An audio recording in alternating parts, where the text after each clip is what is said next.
अब जैसे स्वामी जी आपको बात बताएं कि जैसे हम लोग सब कोशिश करते हैं कि हमें हर प्रश्न के उत्तर आज ही मिल जाए, लेकिन वास्तव में जीवन के जो वास्तविक प्रश्न होते हैं, वास्तविक प्रश्न जैसे कि मान लो मैं कौन हूँ, जैसे कि मान लो भविष्य क्या है, तो या मैं क्या करने के लिए पैदा हुआ हूँ, तो इस तरीके के जो प्रश्न होते हैं उसके उत्तर भविष्य में मिलते हैं। हम सब की आकांक्षा होती है कि हमें तुरंत उत्तर मिले। मेरे एक सर है, मुझे याद आता है कि मेरे एक सर थे, तो स्वामी जी वो जो थे वो बहुत गणित पढ़ाते थे और उनका 8वां पीरियड होता था और मैं 4th पीरियड के बाद इंटरवल होता था और फिर मैं भाग जाता था क्रिकेट खेलने। मैं पूरे साल उनका पीरियड अटेंड ही नहीं करा, मैं करता ही नहीं था, मतलब मैं 4th क्लास में क्रिकेट ही खेलना था। एक बार उन्होंने, क्योंकि अटेंडेंस भी लेते थे, वो 8वें पीरियड में अटेंडेंस लेते थे कि देखें कौन पूरा रुका हुआ है, तो उन्होंने एक बार लड़कों को भेज के मुझे मैदान से उठवा लिया, लड़के मुझे उठा के लाए और स्वामी जी उनके पास एक डंडा होता था जिसका नाम था समझावन लाल, वो डंडे का नाम था समझावन लाल, और वो कहते थे कि जो आदमी मेरे जुबान से कही हुई बात नहीं मानता उसे समझावन लाल समझाता। तो उन्होंने मुझसे कहा कि क्या तू क्लास अटेंड करेगा कल से? मैंने कहा सर करेंगे। कह दिया, हाँ कह दिया। अगले दिन फिर भाग गया, अगले दिन फिर भाग गया, तो स्वामी जी उन्होंने फिर उठवा लिया मुझे, फिर उन्होंने लड़के भेजे उधर पकड़ के लाओ उसको। और आप विश्वास नहीं मानेंगे कि उस दिन के बाद अगले दिन वो पहले पीरियड में आए और पहले पीरियड में आके उन्होंने मुझे टीचर से कह के खड़ा किया बेंच पे, और हर क्लास में, मतलब 2nd पीरियड में, 3rd पीरियड में, वो स्टार्ट में आते थे और कहते थे इसे बेंच पे खड़ा रखा जाएगा, और समझावन लाल उन्होंने मुझे समझाना शुरू कर दिया और सारे टीचरों को आके बस ये कि इसे समझावन लाल से समझाओ। तो टीचरों की हालत ये थी कि वो वेद हाथ में लेके समझावन लाल और पढ़ाते थे और बीच बीच में मुझे लगा देते थे। 8वें पीरियड तक मेरी मार पड़ी समझ। इंटरवल में, पूरे इंटरवल में सारे टीचरों ने ऐसे करके घेर के और बीच में मुझे बैठा लिया और मुझे इंटरवल में भी नहीं खेलने दिया। वो एक सबसे बड़ा टॉर्चर मेरी जिंदगी का रहा। ये मैं तब पढ़ता था, 8th 9th की बात बता रहा हूँ। कितने दिन तक ऐसा था? एक दिन तक, एक दिन पूरे ये किया। तो उन्होंने अपने समझावन लाल से मुझे समझाया। उसके बाद क्या हुआ स्वामी जी कि मैं तीसरे दिन फिर भाग गया, मैं भी जिद्दी, तीसरे दिन फिर भाग गया, मैंने कहा आता ही नहीं। उसके बाद उन्होंने मुझे नहीं उठवाया, फिर चौथा दिन हुआ, 5वां दिन हुआ, मैं भागते ही रहा। फिर एक दिन की बात, वो मुझे दिख गया, मुझे दिख गया, मैं स्कूल में ही था, 4th पीरियड तक तो अटेंड करते ही था, क्योंकि सभी बच्चे अटेंड करते थे। तो मैं उनके सामने गया और मैंने सामने जाके हाथ ऐसे कर दिया, मैंने कहा सर समझावन लाल। उन्होंने नहीं मारा, कोई नहीं बेटा जाओ। स्वामी जी उस दिन मैंने 8वां पीरियड अटेंड किया और मैंने 8वें पीरियड में उनसे सवाल किया, मैंने कहा आपने मारा क्यों नहीं? क्या कल पूरे 2-3 दिन पहले आप पूरा पीट रहे थे, आप कहते थे समझावन लाल से समझाते हैं, आपने मुझे क्यों नहीं मारा, मुझे क्यों नहीं समझाया? तो बोले स्वामी, कहेंगे साधारण चेतनाएं बातों से समझ जाती हैं, थोड़ी जिद्दी जो है वो लातों से समझ जाती हैं, लेकिन कुछ चेतनाएं ऐसी होती हैं जिन्हें वक्त समझाता है। तो कहने के तुम्हें वक्त ही सिखाएगा, तुम्हें मैं नहीं समझा सकता।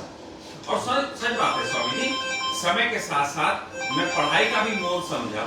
मैं पढ़ाई का मोल भी समझा जब मैं बेरोजगार रहा जीवन में। उस समय मुझे लगा कि मैं पढ़ा लिखा होता तो कुछ रोजगार, मुझे नौकरी तो मिलती, क्योंकि नौकरी मेरा स्वभाव नहीं था। फिर भी एक वक्त आया मैं नौकरी भी ढूंढ रहा था, तो नौकरी नहीं मिली, तो मुझे उनकी बात याद आती थी कि पढ़ लिए होते बेटा तो सही रहते। लेकिन फिर उससे भी आगे चीजें हैं, मैंने पढ़ाई लिखाई की व्यर्थता भी जानी। कहना मैं ये चाहता हूँ, उनकी घटना से कहना ये चाहता हूँ कि हर एक को बातों से नहीं समझाया जा सकता, हर एक को जिद्दी होके उसको दंड दे के नहीं समझाया जा सकता। किन्हीं किन्हीं को वक्त समझा था। इसीलिए अगर मैं किन्हीं लोगों के प्रश्नों के उत्तर नहीं देता हूं या किन्हीं लोगों की बातों पे चुप रहता हूं, तो इसका अर्थ नहीं है कि मेरे पास उसका उत्तर नहीं है। मेरे पास उसका उत्तर है, लेकिन उनके पास समझने के लिए अभी बुद्धि नहीं। मुझे तो अभी तो इसीलिए मैं परफेक्ट होने का इंतजार करता हूं कि पको। जब पकोगे तो फिर उसके बाद समझ पाओगे कि चीजें क्या हैं। हाँ, आप कुछ कह रहे थे। हाँ स्वामी जी, अब कहना क्या, हमने जो पूछा था तो आपने बातों बातों में तो यही है, बातों बातों में ही उत्तर मिलते हैं। लेकिन स्वामी जी कुछ चीजें भविष्य पे छोड़ी जाती हैं, निश्चित ही हर एक को छोड़नी पड़ती है। हमें सारे प्रश्नों के उत्तर वर्तमान में नहीं मिलते। मुझे एक बार बहुत साल पहले एक सन्यासी थे, मैं उस समय साता काल का समय था, सन्यासी थे, तो शमशान घाट पे वो रहा करते थे ज्यादा वक्त। तो मैं भी वहां पर पूजा आता था। तो मैंने एक बार उनसे पूछा, मैंने कहा कि आप तो बहुत लाशें आते जाते देखी हैं आपने पूरी जिंदगी, आप तो यहीं पड़े रहते हैं, आपने तो बहुत लोगों को मरते जाते देखा, तो आप बता सकते हैं कि लाश को देख के कैसे बताया जा सकता है कि ये संत की लाश है? लाश को देख के कैसे बताओगे कि ये संत की लाश है? उसने कहा लाश नहीं बताती कि वो संत की है कि क्या, लेकिन उनके आने वाले संग में आने वाले लोग बता देते हैं कि ये संत था कि नहीं। तो मैंने कहा कि कैसे? उन्होंने बड़ा प्यारा उत्तर दिया। उन्होंने कहा कि संत की लाश में उसके परिवार वाले नहीं आते। अब मेरा तो दिमाग अपने तरीके से चलता था, तार्किक। मैंने कहा कि आपने ओशो को तो सुना है, वो भी पढ़े लिखे थे। मैंने कहा ओशो को तो आपने भी सुना है, आप ओशो को जानते हो। ओशो जब मरे थे तो उनकी माँ भी थी, उनके भाई भी थे, आप ये कैसे कह सकते हो? क्या ओशो संत नहीं थे? बोले अभी भी तुम देख नहीं पा रहे। उस समय भी वही मौजूद थे जो सन्यासी थे। तुम्हें माँ दिखाई दे रही है, तुम्हें भाई दिखाई दे रहा है, सच में वो सन्यासी है। सही बात। हमको भी अभी मेरे बेटी में एक सन्यासी नजर आ रही है। तो ये जो नजर आना है, मैं जो कहना चाहता हूँ, तो अब इसी को तीसरे स्तर पे एक बात बोल रहा हूँ, बात बता रहा हूँ। मुझसे किसी ने पूछा था स्वामी जी कि आप इतना कभी यहाँ कभी वहाँ इतनी जगहों पे रहते हो, इतनी जगह बदलते हो, अभी भी आपका कोई भरोसा नहीं है, आप कहाँ जगह बदल दो, तो ये सब आप मतलब क्या चल क्या रहा? तो मैंने उससे एक बात कही थी। मैंने कही थी कि मैं वो जगह ढूंढ रहा हूँ जहाँ मैं मर सकूं, और जब तक वो जगह नहीं मिलेगी जहाँ मैं मर लूं, तब तक मैं बदलते ही रहूंगा। अब ये एक छोटा सा रहस्य है। इस रहस्य को जो है वो आप लोग चिंतन करें, जो सुन रहे हैं वो चिंतन करें कि मैं कहना क्या चाहती हूँ। हाँ स्वामी जी, आप इस विषय में पहले भी हमने कई वीडियो सुनी है आपकी। हाँ, कि मैं वो जगह ढूंढ रहा हूँ जहाँ मैं मर सकूं। तो कई बार हमको लोग को ऐसा भी हम निराश भी हुए कि कहीं स्वामी जी हम मिल नहीं पाएंगे ना। जैसे कि आपने मौत पर भी कई वीडियो बनाई, और अभी तो हाल में एक आपने इस तरह का रूप बनाया था जो वीडियो पर हाथ करके, क्या था हमको तो याद नहीं आ रहा है, लेकिन उस समय भी लगा। लेकिन अब फिर आपसे जब देख रहे हैं तो फिर वही आप जवान लग रहे हैं हमको। अब तो लग रहा है कि लंबा समय हम आपके साथ बिता पाएंगे। बात शरीर की नहीं है, बात मृत्यु की नहीं है। मृत्यु असल में अगर देखा जाए तो मृत्यु कोई ऐसी नहीं है कि मर जाना, शरीर का मर जाना मृत्यु नहीं है। मृत्यु पे जो रोना आता है वो शरीर के मरने पे नहीं आता। शरीर के मरने पे सिर्फ एक ही चीज आती है कि अब इस मार्फत जो अनुभव होते हैं लोगों को, ये आदतें हुई हैं या जो संसार रहा है, वो दोबारा नहीं होगा। असल में मृत्यु शरीर की नहीं होती, मृत्यु उम्मीदों की होती है, मृत्यु चाहतों की होती है, मृत्यु जरूरतों की होती है। इसीलिए बिछड़ के लोग रोते हैं। आपको मालूम है कि दुनिया में सभी रिश्ते ऐसे होते हैं जो आगे बढ़ के प्रेम में बदल सकते हैं।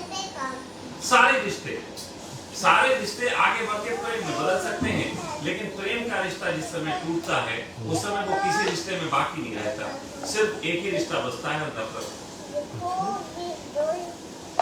इसीलिए दुनिया में प्रेम सबसे खतरनाक चीज है। प्रेम इसलिए खतरनाक चीज है कि आपने जिससे किया, क्योंकि दो लोग प्रेम करते हैं तो निश्चित ही दो विचारधाराएं जुड़ रही, विचारधाराएं सबकी भिन्न भिन्न है, जरूरतें सबकी भिन्न भिन्न है, उम्मीदें सबकी भिन्न भिन्न है, कोई एक तो पूरी नहीं कर पाया, फिर तो झंझट होंगे, और झंझट होंगे तो वो रिश्ता नफरत में तब्दील होगा। और ये जानने के बावजूद भी मैं कहता हूं कि दुनिया में अगर कोई रिश्ता बनाने योग्य है तो प्रेम का ही बनाने योग्य है। उम्मीदों के टूटने से इतना घबराना नहीं चाहिए। सच बात तो यह है कि जो लोग जीवन में उम्मीदें टूटने का साक्षात्कार सही से कर लेते हैं, उन्हें मौत का डर नहीं रह जाता। मुझे मौत का डर नहीं है, क्योंकि उम्मीदों का टूटना बहुत देखा, बहुत लोगों से धोखे खाए, बहुत लोगों की गालियां सही है और सह रहा हूं और सहता रहूंगा। लेकिन उसके बावजूद भी खुशी इस बात की है कि सबने मुझे इतना तोड़ दिया है कि मुझे जगत से कोई उम्मीदें नहीं रह गई। थोड़ा बहुत जो जगत के लिए मैं काम कर रहा हूँ, वो ऐसा निर्माण कर रहा हूँ कि कहीं धोखे से बचा रह गया कोई मन के कोने में बात और दोबारा जन्म ले लिया, तो कम से कम जिस दुनिया में आऊं वो थोड़ी अच्छी हो। स्वामी जी, हमने सुना है कि मौत में बहुत दर्द होता है मरने से। स्वामी जी देखो, क्या ये सुना है, अगर मैं कहूँ कि मौत में दर्द होता है, इसका आपको अनुभव भी है, ऐसी बात नहीं है। आदमी 4 वक्त ऐसे होते हैं जिस वक्त मौत का अनुभव उसे होता है। पहला, जब वो खुद जन्म लेता है। जब वो जन्म लेता है तो माँ की कोख की सुविधा त्यागना, ये उसके लिए बहुत बड़ी पीड़ा है, क्योंकि माँ की कोख से बड़ी सुविधा कहीं नहीं। इसीलिए रोते हैं। माँ की कोख में सांस का विचार आने से पहले सांस मिल जाती है, भोजन का विचार आने से पहले भोजन मिल जाता है। इसीलिए माँ के पेट को कल्प वृक्ष कहा जाता है। जी। तो माँ के पेट की सुविधा का त्याग करना ये बहुत पीड़ादायक, लेकिन उस पीड़ा में क्योंकि जीवन की भी छुपा होता है, आकांक्षाएं भी छुपी होती, तो पीड़ा दब जाती है और बच्चा आगे बढ़ जाता है, लेकिन अनुभव होता है। दूसरा अनुभव तब होता है स्वामी जी, जब किसी से प्रेम होता है। प्रेम में भी मृत्यु का अनुभव होता है, क्योंकि यहाँ समय खो जाता है, लेकिन वो भविष्य को लेके इतना ज्यादा आनंददायक है कि दिखता नहीं।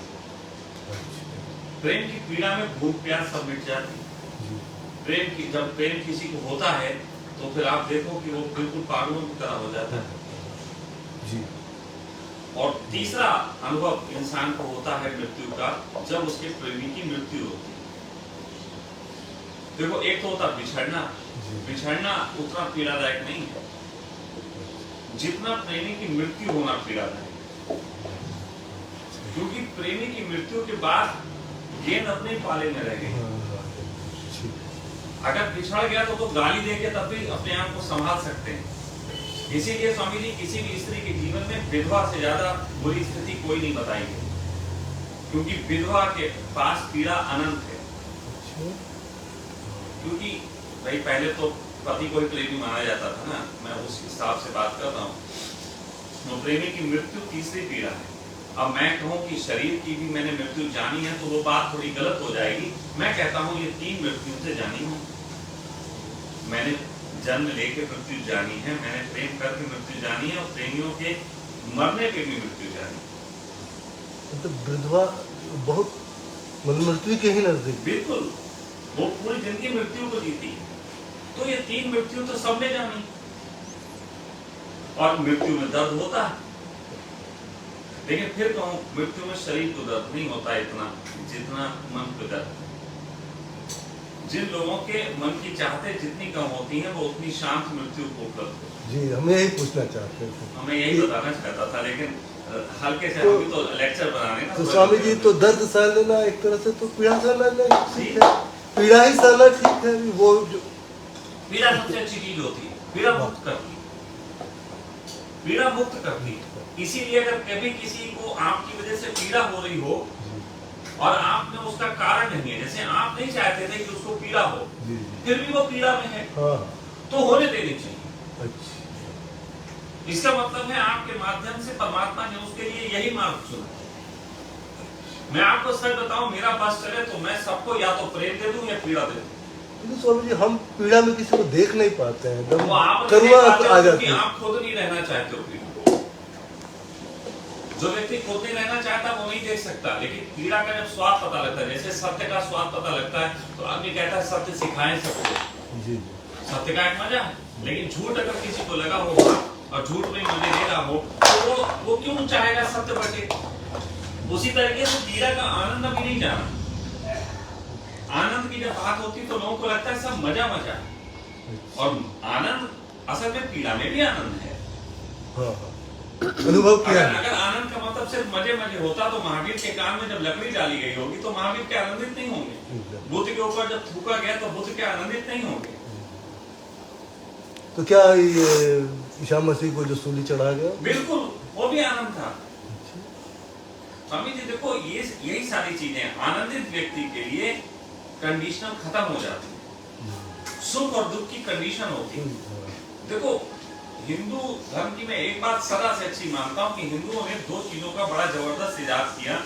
पहला शब्दों का संधि विच्छेद और दूसरा पर्यायवाची। पर्यायवाची, जैसे पर्यायवाची विलोम है ना, तो जैसे सुख का पर्यायवाची दुख, दिन का रात, लेकिन आनंद का पर्यायवाची क्या? नथिंग। आनंद का कोई पर्यायवाची नहीं। तो जिस चीज का पर्यायवाची होता है उसका स्वामी जी कारण होता है, और जिस चीज का कारण होता है उसका निवारण होता है, और जिसका निवारण होता है उसे फिर पीड़ा पहुंचाई जा सकती है। लेकिन आनंद का ना कोई कारण है, ना आनंद का कोई निवारण है, और ना ही आनंद को कोई छीन सकता। अच्छा, तो हम जैसे हम अध्यात्म का जितना हमें जानकारी है तो वहाँ परमानंद की बात कही जाती है। तो परमानंद के संबंध में थोड़ी सी अगर आप समझने चलो तो बात कुल मिला के ऐसी है कि आनंद पहले समझ लो, पहले आनंद को ही समझ लो क्या है। देखो स्वामी जी, आनंद जो है वो प्रसाद की तरह है। आनंद आप अचीव नहीं कर सकते। ये जो है वो अचानक मिलता है। इसीलिए ध्यान तो बहुत लोग करते हैं, वो अचीवमेंट के लिए करना चाहते हैं। ध्यान करने वाले ज्यादातर चाहते हैं कि वो करें और उसके फल आए, तो उसके लिए वो एक तरीके से अचीवमेंट सोचते हैं कि मैं कुछ करूंगा उसका रिजल्ट आएगा, क्योंकि यही दुनिया है। लेकिन सब कुछ घटता नहीं।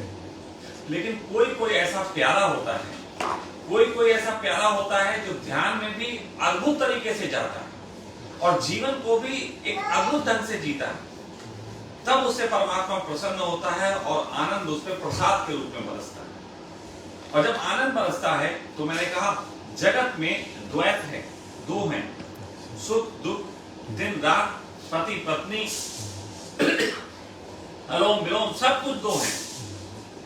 धरती आकाश सब कुछ दो हैं, लेकिन आनंद का कोई पर्यायवाची नहीं, क्योंकि आनंद एक ऐसी चीज है जिसका जो रिफ्लेक्ट नहीं हो रहा। जैसे कहते हैं उन आंखों का हंसना, गाना बना था ना, उन आंखों का हंसना भी क्या जिन आंखों में पानी ना हो, जिन्होंने दुख नहीं जाने वो सुख भी नहीं जान सकते। लेकिन आनंद के लिए ना दुख का जानना जरूरी है, ना सुख का जानना जरूरी है। आनंद तो जब बरसेगा तो वो प्रसाद की तरह बरसता है, कारण समझ में नहीं आता। और जब कोई कारण नहीं है और बरस गया है तो उसके जाने का भी कोई कारण नहीं, क्योंकि वो ना तो किसी द्वार से आया ना किसी द्वार से जा सकता है। तो पहले तो इस आनंद को समझें।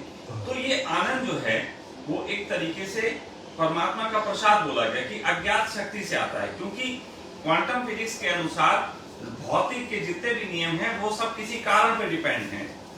लेकिन क्वांटम फिजिक्स के अनुसार परमात्मा जो है वो किसी कारण पे डिपेंड नहीं है, वो तो पता नहीं क्या करेगा, उसकी मौज, वो मौज पे डिपेंड है। तो आनंद किसी को आता है तो ये आनंद एक तरीके से जीवन में आपको द्वैत खत्म कर देता है आपकी जिंदगी में। फिर आप किसी चीज से ज्यादा भयभीत तो ये सब झंझट में नहीं पड़ते।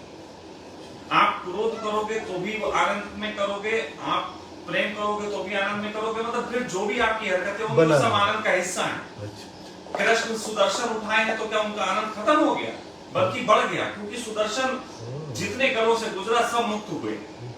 आपको मालूम है कि कृष्ण से किसी ने कहा था कि तुम्हारे पास सुदर्शन है और तुम रणछोड़ दास होने की बात करते हो जरासंध के डर से, तुम उसे मार क्यों नहीं देते? तो कृष्ण ने बड़ी प्यारी बात कही थी। ये महाभारत नहीं मैंने देखा, लेकिन फिर भी मैं महाभारत की उस वाक्य से सहमत हूँ। कृष्ण ने कहा था हर गर्दन सुदर्शन के लायक नहीं होती। सभी गर्दनों के लिए सुदर्शन नहीं बना है। कुछ खास गर्दनें होती हैं जिनके लिए सुदर्शन बनता है। अब कोई कहे कि हम कृष्ण को छेड़ेंगे और जबरदस्ती में वो गर्दन काट देंगे, ऐसा नहीं है। वो भी सोच समझ के काटेंगे किसकी काटनी है। तो बात यह है कि आनंद का जब किसी चीज से लेना देना नहीं है, तो आखिर जहां तक और कितने है, कौन सी जगह है जहां से ये आ रहा है, वो सोर्स क्या है, और उसी सोर्स से जुड़ जाने की चाहत परमानंद है। इसीलिए कबीर ने कहा क्लियर हो गया। इसीलिए कबीर ने कहा था, जिस मरनी को जग डरे मेरे मन आनंद, और कब मरी हैं कब मिली हैं पूर्ण परमानंद। वो कहते हैं ये शरीर की मजबूरी है, जब तक इस जगत में है जीना पड़ता है, करना पड़ता है, सुख दुख है, लोग अच्छा मानेंगे बुरा मानेंगे, ये सब चलेगा, लेकिन मर जाएंगे फिर खत्म। तो उस ऊर्जा में ही मिल जाऊंगा, क्योंकि आनंद तो है, यानी कि उसकी निगाह तो मुझ पे पड़ गई है। तो अब जैसे ही आनंद तिरोहित होगा, ये परमानंद में ही मिल जाएगा। जैसे आपने एक बार कहा था एक दीपक से सब दीपक जल जाता है। वो तो छोटी सी ज्ञान की बात है, बहुत छोटी बात है स्वामी जी। वो तो समझ का दिया जलाने की बात है। नहीं, हम आपको आनंद सुनते का दिया रहते कोई किसी का जला नहीं सकता। अच्छा, आनंद के दिए के लिए इंसान को सिर्फ प्रतीक्षा करनी पड़ेगी। अनंत जन्मों की भी प्रतीक्षा हो सकता है किसी का दिया ना जले। अच्छा, इसके लिए कोई नियम नहीं है, ये क्वांटम फिजिक्स की मौज है, ये समझ लेना। नियम होता तो बात ही क्या थी। हाँ, ज्यादा से ज्यादा एक नियम है, वो नियम है कि कोई ध्यान करके, कोई कुछ करके उस व्यक्ति के अंदर थोड़ी ऐसी भावना पैदा कर लो, जिस भावना में शायद तुम एक ऐसे जीवन को उपलब्ध हो पाओ जो परमात्मा को पसंद है। तो अपना संतुष्टि हुआ, तो इसमें तो हम अपने संतुष्ट हो जाएंगे परमात्मा। हम जैसे हमारी की जैसे हम सोचे हैं ऐसा हो कि हम तो प्रसन्न हो, अपना मेरा तो मुक्त हो, हमारा कुछ ऐसा कार्य हो कि हमसे परमात्मा प्रसन्न हो। देखो, ऐसा आपसे प्रसन्न हो, शुरू में तो आपकी ये चाहत ही होगी जी, और शुरू में ये चाहत सामान्य इंसान का लक्षण है। जैसे ध्यान करो, ये कहा जाता है जी, आरंभ दौर में कहा जाता है ध्यान करो, लोग ध्यान करते हैं, फिर करते करते सालों बीत जाते हैं और ध्यान घटता नहीं, फिर पीड़ा पैदा होती है।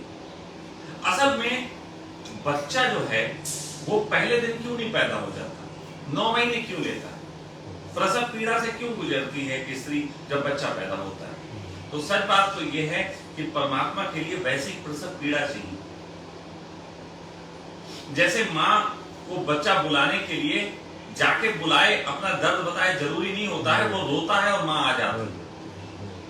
ऐसे ही कोई परमात्मा को इतनी अपने अंदर पालता है, इतना दिनों तक अपने अंदर रखता है और उसको डिलीवर नहीं कर पाता, एक लेबर पेन से गुजरता है, अथाह पेन से, तो वो भी एक माध्यम है। कहते नहीं, माँ बच्चे की तरफ भागती है, बहुत खुश देख के, बहुत दुखी देख के, या उसकी चिंता। माँ 3 तरीके से भागती है। तो परमात्मा या तो किसी को बहुत अधिक पीड़ा में देख के उस पर बरसता है, या बहुत ज्यादा आनंदित देख के उस पर बरसता है, या कभी कभी पूरा अस्तित्व, पूरा प्लैनेट, पूरी मनुष्य जाति एक बड़े संकट से गुजर रही होती है और तब कोई पैदा होता है जो संकट हरता है ना, जो कुछ कम से कम थोड़ा सुधार देने की कोशिश करता है, कुछ आगे बढ़ाता है चीजों को। तो वो भी नेचर का एक आयोजन होता है। जैसे ताश की गड्डी में जोकर होता है, तो जोकर के कारण बहुत होते हैं।